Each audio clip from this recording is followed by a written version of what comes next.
Okay. Very straightforward. This is a very straightforward chapter.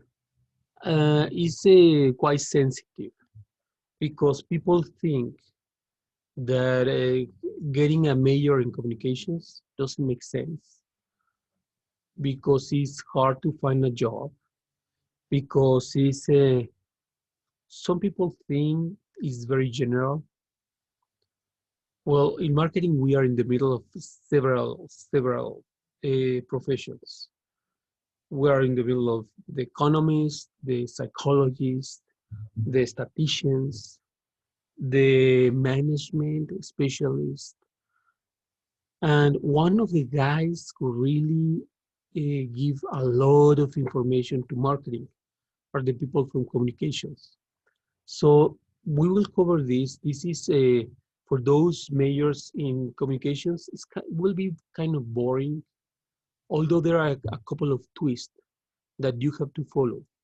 Okay, if you are in a communications major, this is a very good opportunity for you to understand how to operationalize whatever academic efforts you have made up to today in such a way that you can convert those skills in something profitable for you.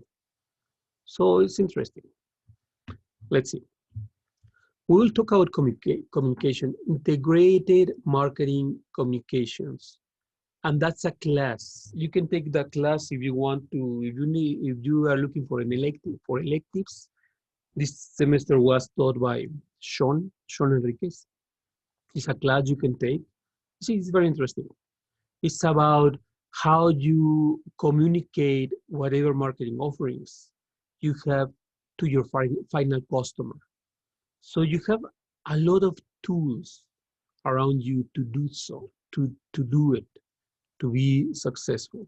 So let's talk uh, first about the tools for communicating.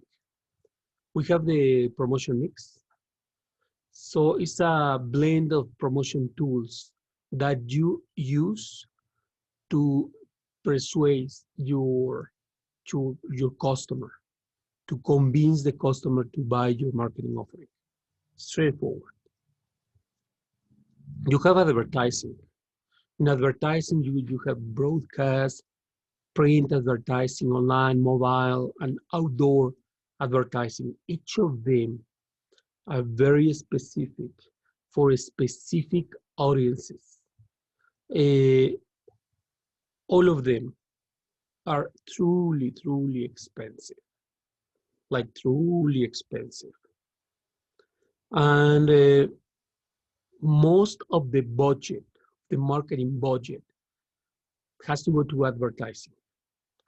Remember, if you don't talk, nobody will listen to you. And if you don't talk and nobody is listening to you, you are in nobody's mind. And remember last class I told you, one of the most important secrets in marketing is position yourself inside of the mind of the customer. You do that, you increase the probability of success in whatever endeavor you are working. So, uh, for example, Procter and Gamble, they spend like around 70% of their total budget just in advertising. Is that is that how advertising is important?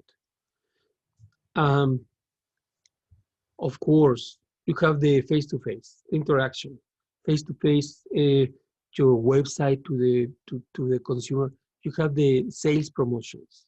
That's a nice hook. So you have the discounts. You can deliver coupons. You have some displays. In when you go to a retailer, sometimes some brands have nice displays promoting the brand, or you can get demonstrations. And that's the whole point when you go to the dealer to the Ford dealer and you ask them to test drive the car you are planning to buy. Well, it's just a demonstration. You go to Costco, and I just receive a couple of cookies from somebody in Costco. Those are just demonstrations. You eat them, probably you like them. You will go back to buy them.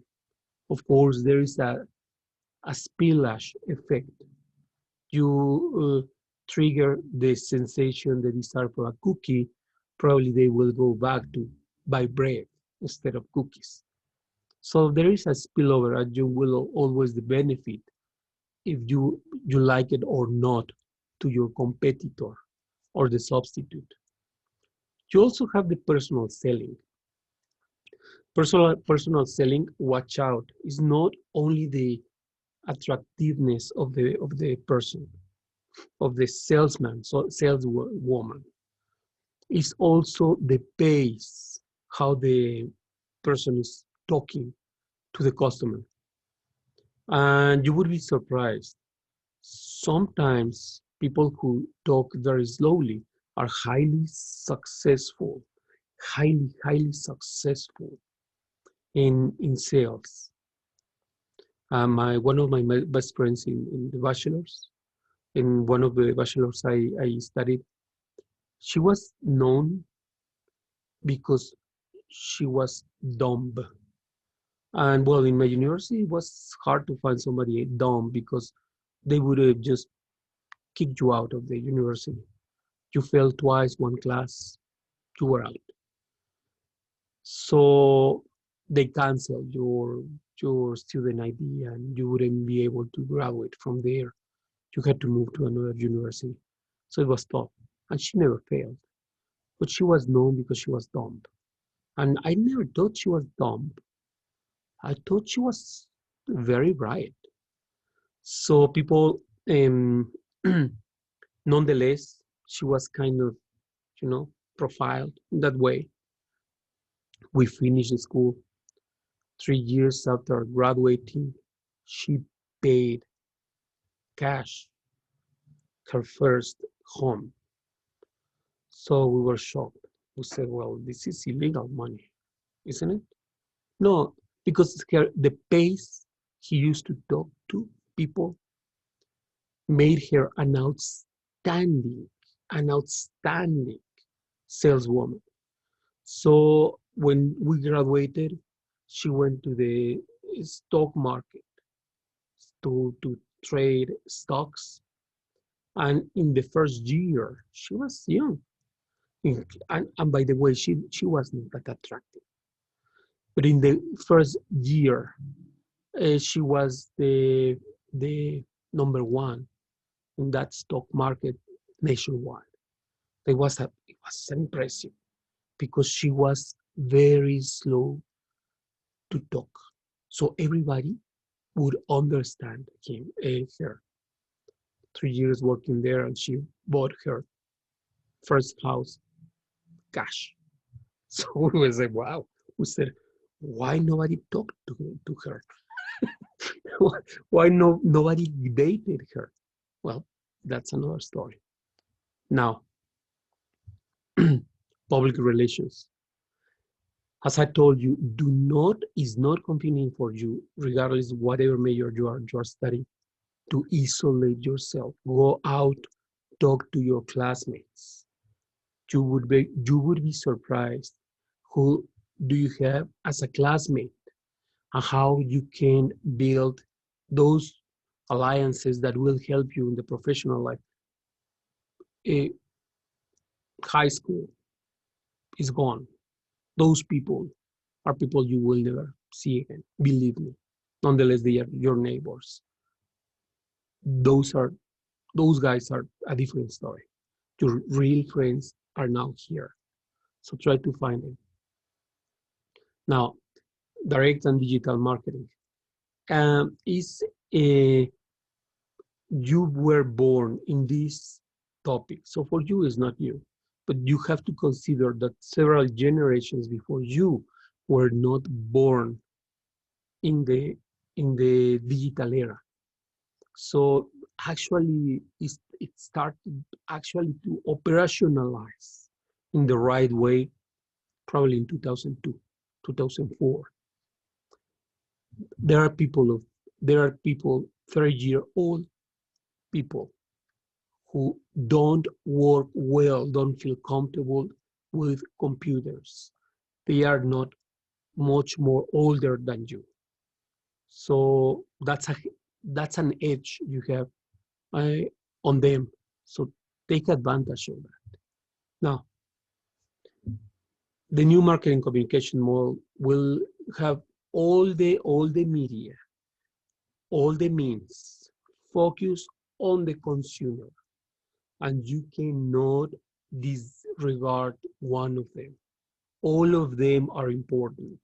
So in the operation management specialty, they have this uh, model, um, linear optimization model, linear algebra, to figure out the right mix. You have a budget, you have money to spend on all the means to promote your product. So there are specific models that you can use to assign the budget more efficiently. So now, whatever you communicate, you have to be very comprehensive. The message you are delivering has to be comprehensive, visual, verbal, and with a right sound.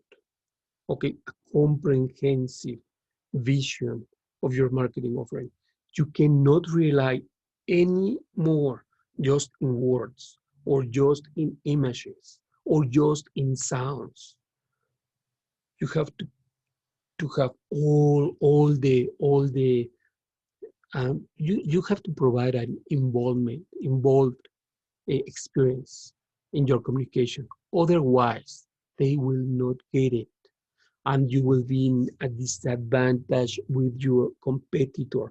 And that's the reason you have to create an integrated marketing communications program that will consider all the channels that you will use to deliver your message. So you have to have consistent, clear, compelling company and brand messages. Very clear, crystal clear messages. And you have to consider, okay, how am I going to advertise that marketing offering? Am I going to use personal selling? If I do so, which is the required training that those people have to have have to deal with, such a way that they increase the probability of sales. The public relations, you cannot put aside the public relations, and that's one of the most important parts, one of the most important components of the corporate offices today. Those communications majors, they have really outstanding opportunities when they work for the corporate world, because they will tell the CEOs, the CFOs, how to communicate to customers. And that's very tricky. If you use the wrong words, you can create a negative rumor that would plunge your stock value. You don't want to do that. So that's a very nice niche for those majors in communications. You have the option of direct and digital marketing. So you have to figure out which one will be which one of offers you, or which combination offers you the best channels to communicate to your customers. And last, just tell the customer it's about your pocket. So I will throw to you these promotions, these discounts. You have these coupons, so use them. Take advantage of the price now, today, so you can buy it. Of course, you want to move your inventories. Also, you want to be profitable. Now, how the communication process goes. This is kind of very old stuff for those in communications. Is new if you are not in communications. So it's very straightforward. You have a sender who's the producer, and he wants or she wants to offer the marketing offering, this bundle, because it's not only the product, it's all the services around that product. It's a bundle. You can't think about the product as itself anymore. Always it will be a bundle. Well, that bundle has to be communicated. So you encode the idea. Okay, you come up with a way to communicate that bundle, and you build a message. That's the encoding, and that encoding becomes actually a message that will travel through the media, the different means you use to communicate. You have all the media. So now you are going into the realm of the customer who's consuming all the contents of the media. The customer will receive the message, decode the message, understand the message in his, her own terms, and now the receiver understands the message and gives a response. The response goes out of the realm of the customer, enters into the realm of the producer as a feedback. And now the feedback goes to the sender. It's very straightforward. In the middle of all this process, you have a lot of noise. All the time, you're receiving noise that will distort the message.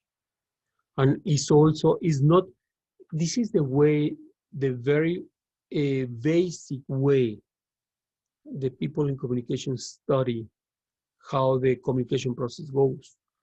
There are several other variables intervening here. For example, the receiver, he or she has his own or her own set of beliefs. So you receive the message, and now you have a set of values and beliefs by yourself. And those will modify the message, will distort the message in a positive or in a negative way, but it will distort the message. So that's where the psychologists, the people from psychology, the majors of psychology enter, and they will explain to you, well, yes, because you are dealing with emotions, and the emotions will trigger actions. Well, emotions will trigger desires, and the desires will trigger actions. So it's quite complex, but this is a very nice first view how it happens. Now, you have to develop an effective marketing communication. Regardless, let's go to the step back a little again. Let's see it in a primitive way, making money. So what you have to do to build an effective marketing communication. So think about who's your target audience. Remember, you saw all the market. You got the market in pieces that make sense to you. And you call them segments. And those segments, you decide for one piece of the pie, for a segment. And that's your targeting. But inside of that, now that target, remember, you have to differentiate yourself. You don't really arrive there. You don't arrive there naked. You arrive there with a business proposition. So identify who your audience is. That's very important. Who are you targeting, and how are you differentiating your marketing offerings with them?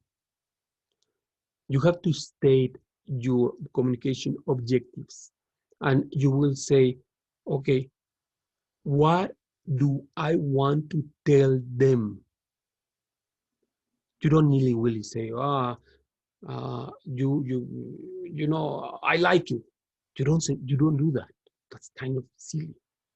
So you figure out what what is the goal? What do you want to say? How you design the message. Once you decide what you want to say, you design the message, pick the words, choose the media to send it, to send that message. And just think about which will be the source sending that message. Probably it's not going to be yours. You probably is going to be your friend sending the message. And make sure you collect the feedback. Send your friend to talk to the girl. Collect the feedback. Now, but it's not only that. When you identify the target audience, think what will be said, how, when, where, who will say it. It looks like kind of very primitive, very simple. You fail in one, you fail in the whole business. So you have to be very careful, picking one by one, but one by one. What will be said? How, when, where, who? So you are with your friends. Hey, I tried to talk to her. It didn't work. Okay, what did you say? Well, whatever. Well, that was silly. Or probably it was smart. How did you say it? Well, I tried to show off something. Wrong. When? Well, she was talking about leaving the place. Well, that's wrong. Where and who said it? Just try to structure your business offering always in a very academic checklist way. So you will not miss anything. Now, there is an AIDA model. Get at the attention, hold the interest, arouse the desire, obtain an action. When you are designing the right way to communicate something to somebody, you want to follow this model. Whatever you do, you get the attention. Number one. Number two, hold the interest. Number three, arouse the desire, obtain the action. If you are today in the selection process, just bring this AIDA model to whatever you are looking in CNN, to Fox News, to MSNBC, to whoever you are looking with. PBS is it's a nice station, completely neutral. Look how the candidates now, they are getting your attention, they are holding your interest, they are arousing the desire, and now they are pushing you to go to vote. This exactly this model. This is a good day to talk about this. Now, what to say? That's difficult. So you have three options. Rational appeal. Be smart. Tell something smart. Tell something rational. A friend of mine was very successful. Uh, he was very successful with women and with business, both of them. So this was his secret. He would say, "Okay, when I'm going to talk with somebody in business, and he's in the financial industry, in the banking industry, I would prepare one topic, one specific topic. For example, interest rate. One specific topic. I would study one specific topic for 2 weeks. And that specific topic with all the current references, and just put it in a box, in a tight box, in a 5-minute box, such a way that when the topic arises in the conversation, If the topic doesn't arise in conversation, force the other side to mention it. Find a way during the conversation with your customer to force the other party to start the topic. When the other party starts the topic, give your speech, your 5 minute, very well documented, very well researched topic in 5 minutes. Don't let anybody talk. If somebody starts talking, scream, talk loudly. 5 minutes. So you are conveying an image of an expert. And after that, after those 5 minutes, stop talking. Don't talk anymore. Start talking about golf, basketball, the playoffs, the whatever, the weather. And if somebody asks you about the topic, ignore the question because everything is already said. That strategy was very effective for him in business. Of course, he was a sales to sales, face to face based business. So the sale was always face to face. And this was a very effective way to go for the rational appeal. So everybody thought he was an expert.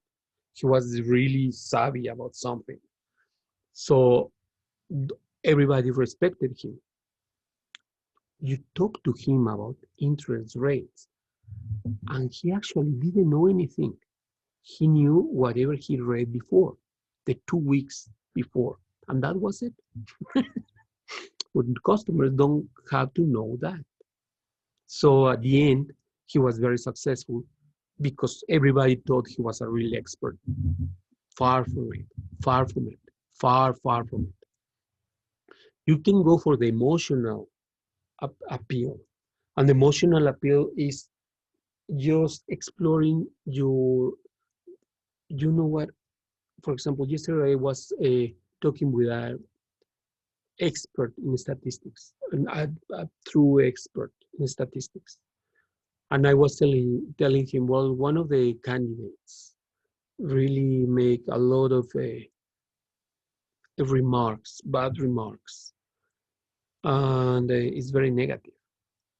And he told me, well, he's appealing to the fear of the people. So he's appealing to the emotional response. And that's how it is working for him. To make people feeling fear. And most of the cases, they don't know why they feel fear, but they are feeling fear. They are worried. So they will vote for him. And it's working.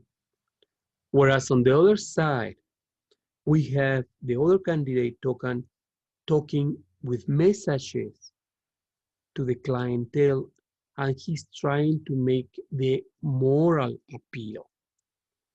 And so he's saying, well, what is right, what is proper. Meanwhile, the other candidate is saying, no. Everything will go south if you vote for those guys. You will lose your houses, you lose whatever. So people start responding emotionally.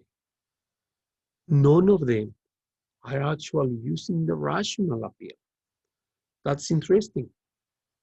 But well, this is a good moment if you go to look at the election.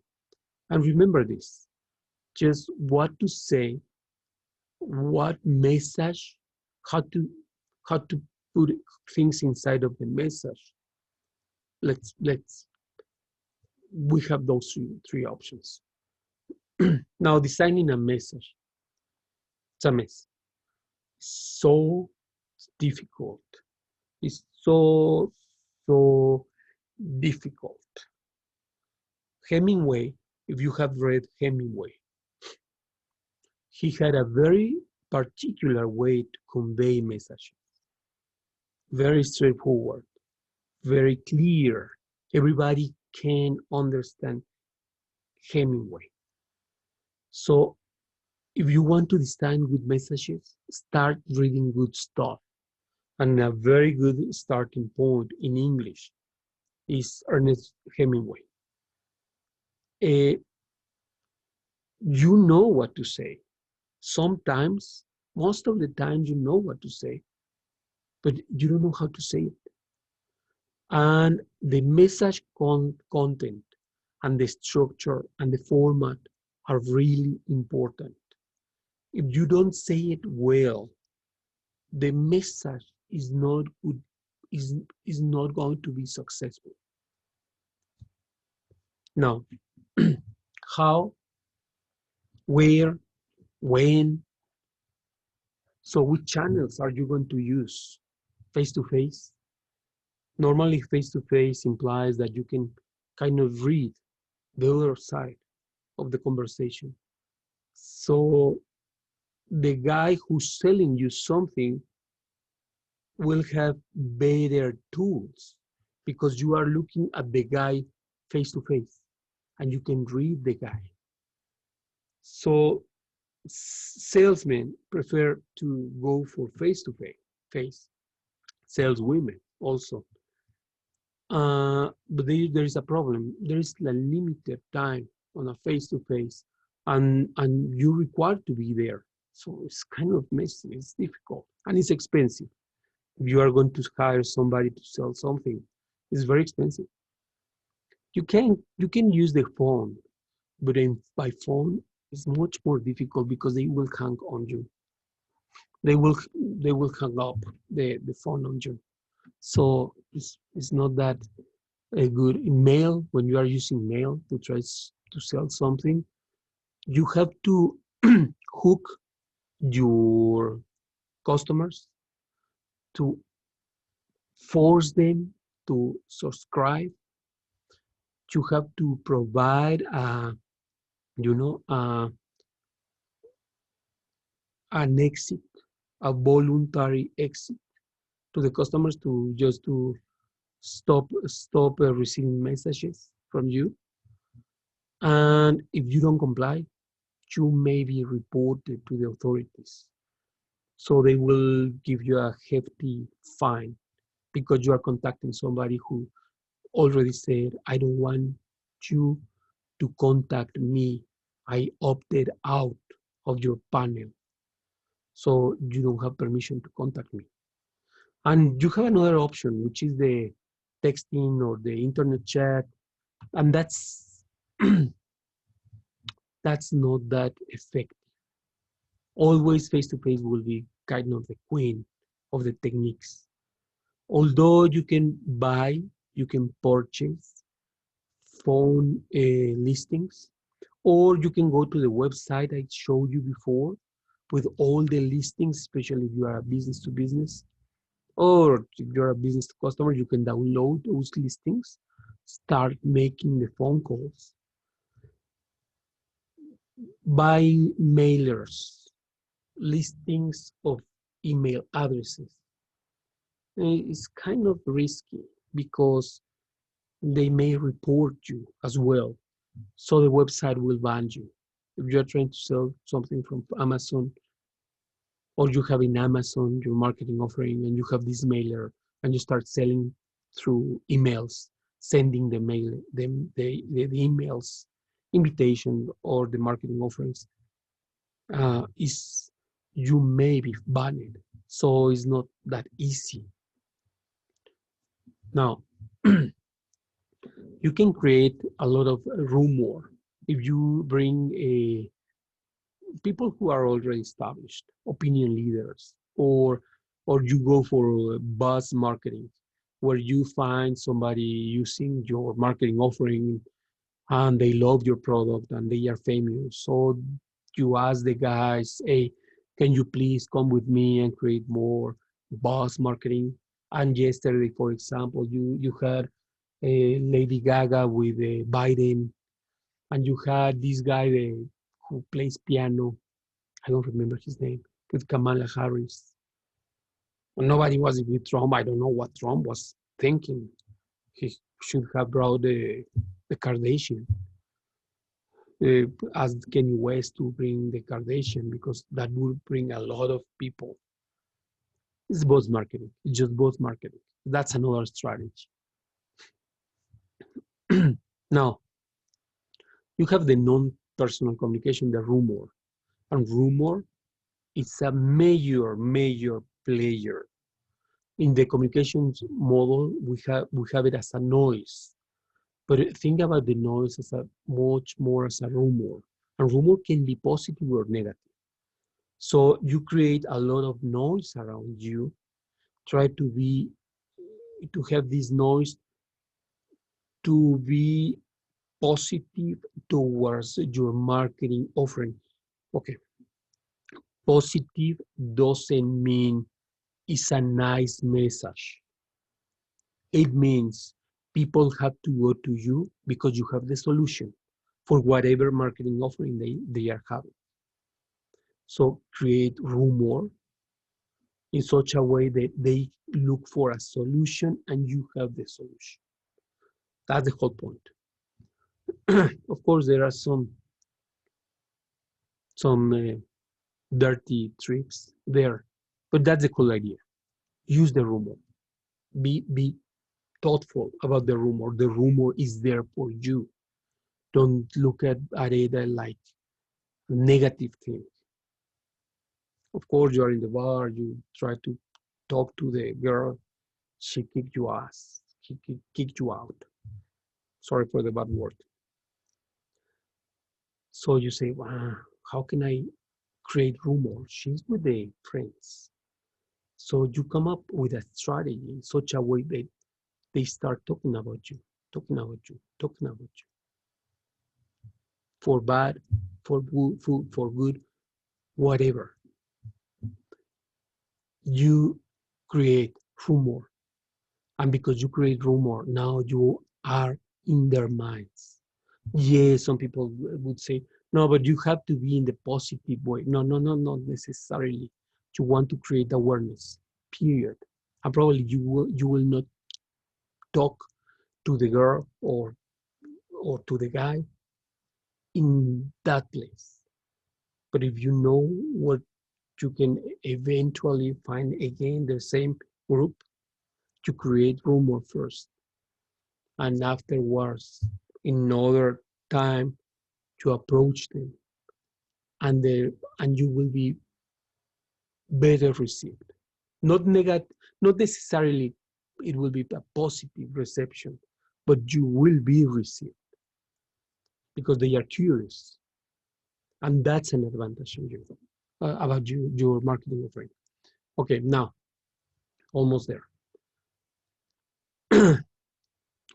Let's assume that you are creating this rumor or this marketing buzz through somebody well-known. So who's going to be the guy who will send the message? Well, if you see yesterday's a meeting with Lady Gaga, who actually was making the heavy lift in delivering the message was Biden, because it was he already received, he was justified, he was accepted by the celebrity, so now he could deliver the message.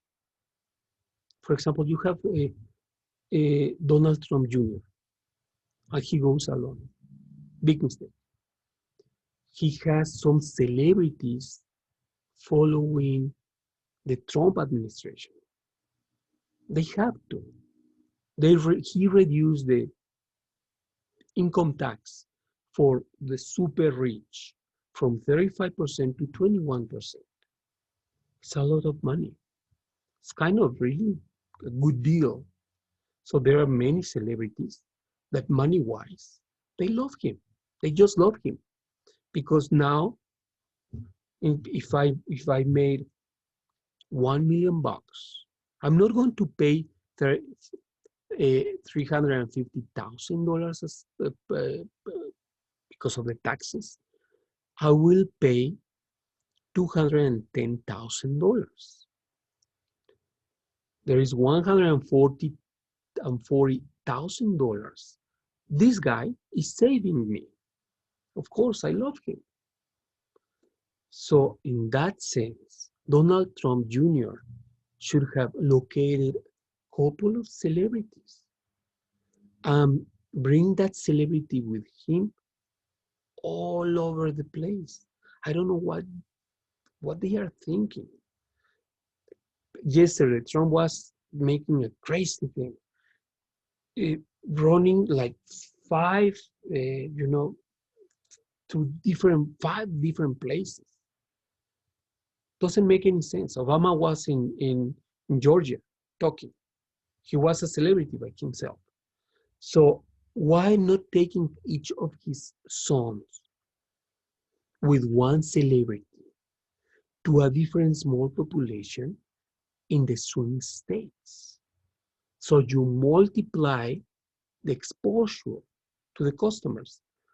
Of course, you don't probably you don't want to see Donald Trump Jr. or you don't want to see Ivanka, but probably you want to see Kourtney Kardashian with her. So because you are in this little town, you took everybody to see Kourtney Kardashian with her. They didn't do it. I don't know why. Probably it was not convenient. Probably they don't need it. I don't know. But the thing is this. Think about which will be the source of the message. Who will say that? And now collecting feedback. And everybody's talking about the surveys, the exit polls. The exit polls work. Exit poll as a study works. It works well. The problem is in the electoral college in the US. It's not going to doesn't get the lead. You don't become president because the majority voted for you. It's because the electoral college elected you in their majority, which the electoral colleges, which is completely different to the majority of the population. In the 2016 presidential contest, it was Hillary who won the popular vote for 3 million. But the electoral college was won by Trump. And that's the reason Pennsylvania, Arizona becomes so important these days. There are two layers. First layer is if Biden by 7 o'clock tonight wins either Florida, North Carolina, or I think Georgia, one of those three, the election is his. If it doesn't happen, like in 5-6 days, we will know the results of Pennsylvania and Arizona. If Biden gets one of those, he wins. For those 5 states, Biden is taking a little advantage on Trump. And that's the reason I always thought why Trump didn't send all his kids to the different voting places last week with celebrities. So he would bring a lot of noise. And of course, if he loses, that experience remain in their kids. So Ivanka could compete for the presidency in a few years, probably in the next election. But we don't know. We will never know. But after that mess, whatever they are doing, both parties, the surveys are very important because it's the feedback that people are giving. And the exit polls, actually they work. Exit poll is after you voted, a pollster is outside of the voting place asking you, you voted for whom? Which one, who got your vote? There is a statistical experiment in the middle of all this design that truly allows the the the marketer to know who won the election. The There's a lot of noise around exit polls. The exit polls were invented by Mitofsky. Mitofsky was a University of Michigan professor in political science, and he has been one of the most respected political scientists in the history of the US. So believe me, exit polls work and work well. There are a couple of misunderstandings, a lot of noise about how it's taking place the sample that creates a study, but it works. Okay, now finally, budget, money. So if you are in the marketing department, you will receive a big chunk of the annual budget, and the CEO will tell you, you know what, you have a lot of money, buddy. You better do well, and you support all our marketing offerings, or you are going to be fired because you have a lot of money. So marketing departments have to balance the budget, and that is it's a hefty charge. It's difficult. It's much more easier to blame the lack of money when something went wrong than when you have the money and they expect you to sell a lot that not necessarily is going to work. So how do you do? Well, you have some different methods to establish a budget. So you have the promotional budget. You have in for the promotion, you say, well, I can afford up to here. I don't have more. I don't have more money for something else. So how much you can afford? That's one way. Now, what about if, as Procter does, Procter per each dollar they sell, around 65 cents are sent directly to the marketing department. And that is the percentage of sales method. So you have to know how much money you are making, and out of each dollar you're selling, how much cents can you send directly to the marketing department. And now they are collecting, and they are, well, we are doing well, so we are collecting more money, or we are not selling, so we are not collecting that much money. There is another, the competitive parity method. You don't know how, but you have to match your competitor. And that's the case of Procter & Gamble and Colgate. They match each other budget. And that's very painful. So sometimes you see the CFO, the Chief Financial Officer, going out to a bank to get a loan because they have to match their competitor budget for marketing. Otherwise, they will lose market share. So that's another way. The objective and task method is, what do you want to do? So now that you know what do you want to do, is how much it costs. And that's another way. Probably, I didn't think, probably Trump couldn't bring Kanye West to the rally to be one of the main hooks for the rally because he was charging. I don't know. Probably he wanted money to go there. Or even Kim Kardashian. That would be a big hit, but she's $900 million. She's almost a billionaire. So I don't think she would be that interested. Or why Biden didn't bring Oprah? Well, Probably she would charge a lot of money. I don't know. Okay. Now let's go into try to summarize all this somewhere. And is the integrating marketing communications program you have in your company? Um, should be just coordinated. Whatever you are doing in marketing, just think about your promotion mix.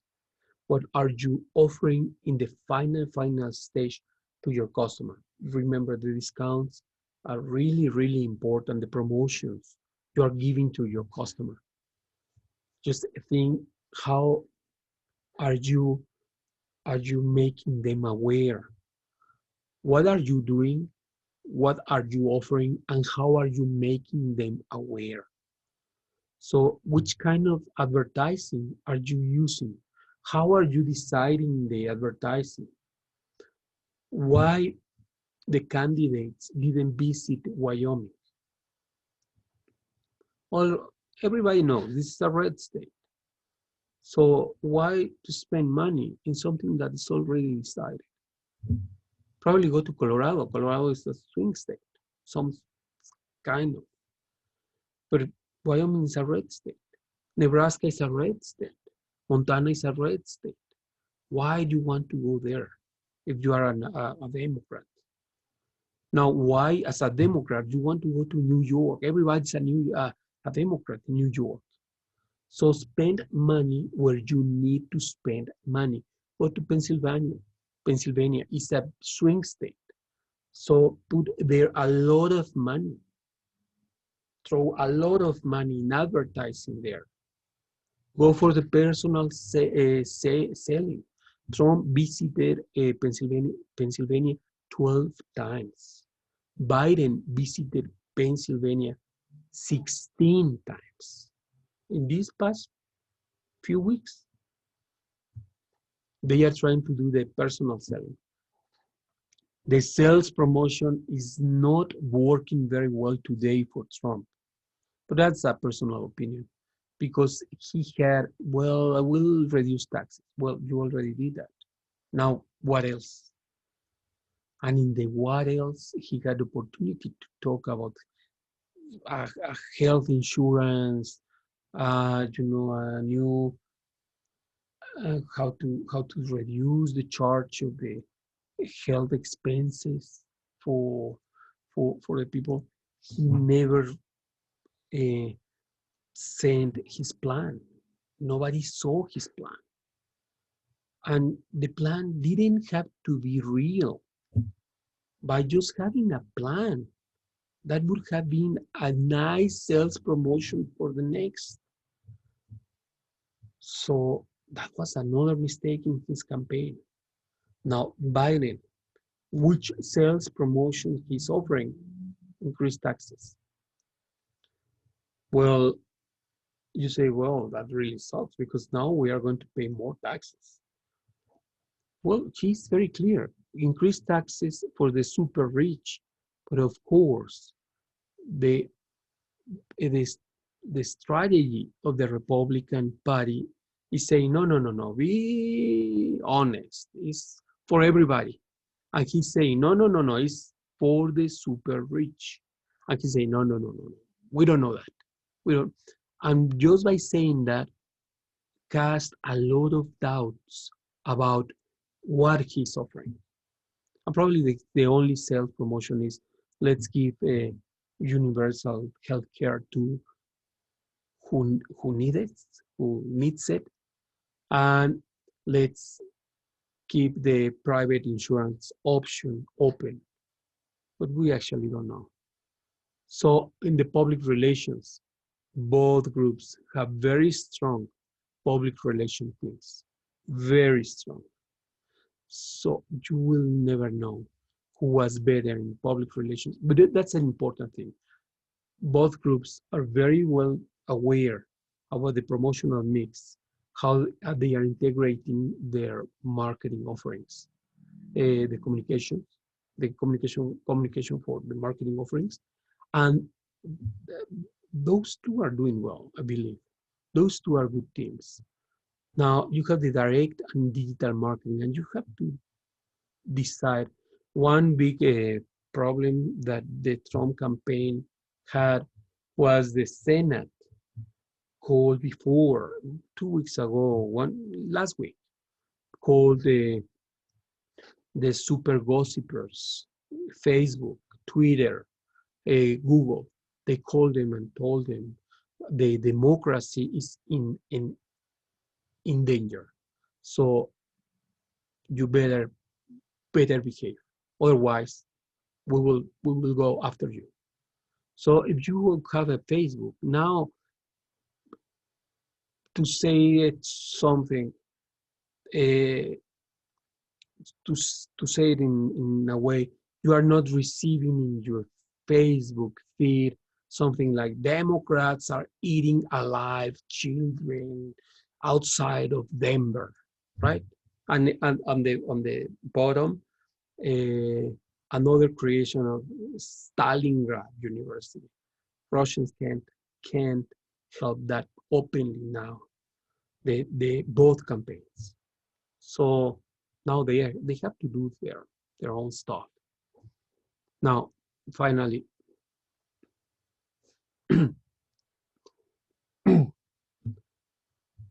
whoever is creating the communication, the advertising, just think which kind of product do I have? Is a push strategy. So I produce and I try to push whatever I produce to the customer. I try to convince the customer it's already made, just take it. If it's in that way, the producer advertises to the retailers. The retailers receive support and advertise to the consumers. But what about if the consumers, those kind of consumers of, oh my God, I want to, you know what, I have to have this customized. I have to buy this new suitcase customized.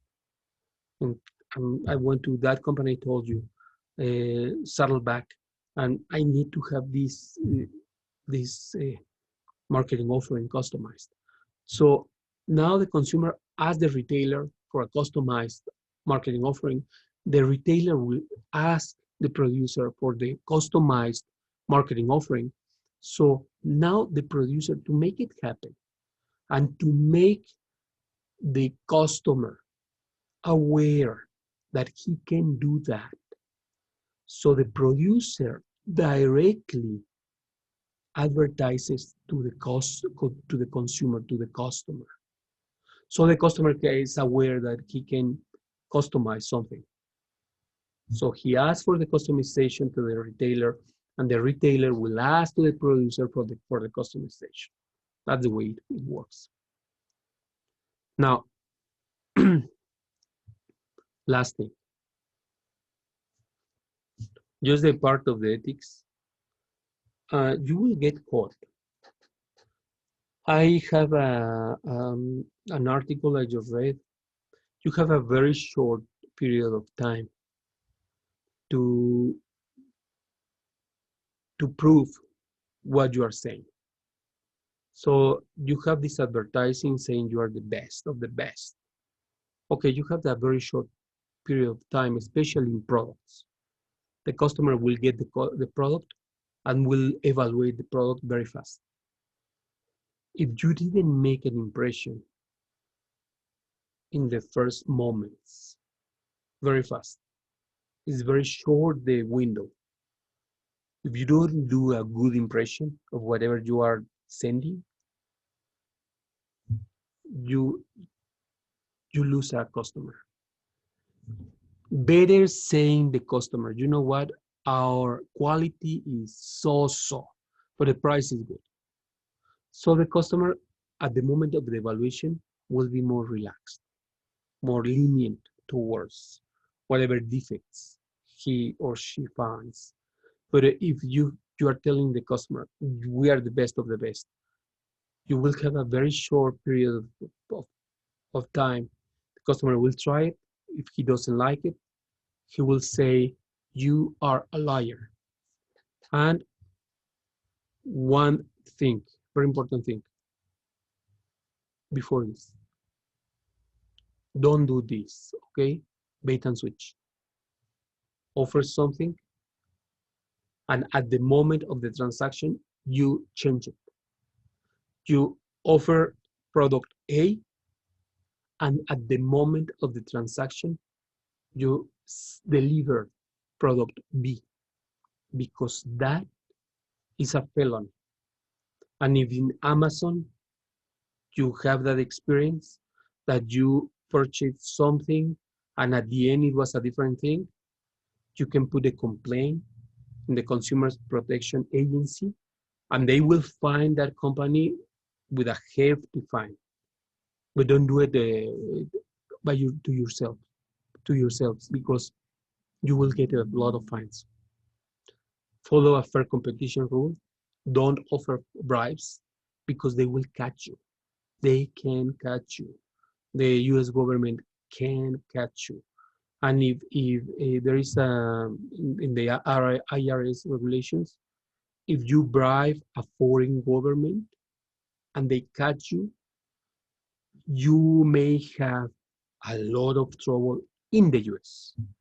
If you have a subsidiary in France trying to sell wheat to Morocco, and in your subsidiary, you tell your employee, go to the Moroccan official, offer him something, and the US, in the US, catches you, you will respond for that transaction in the US.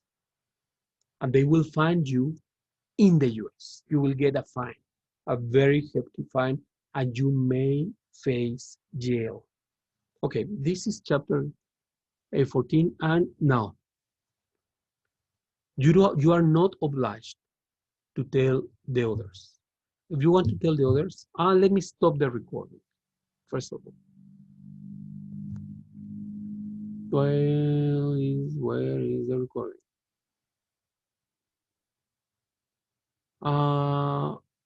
I never recorded. Oh, yeah.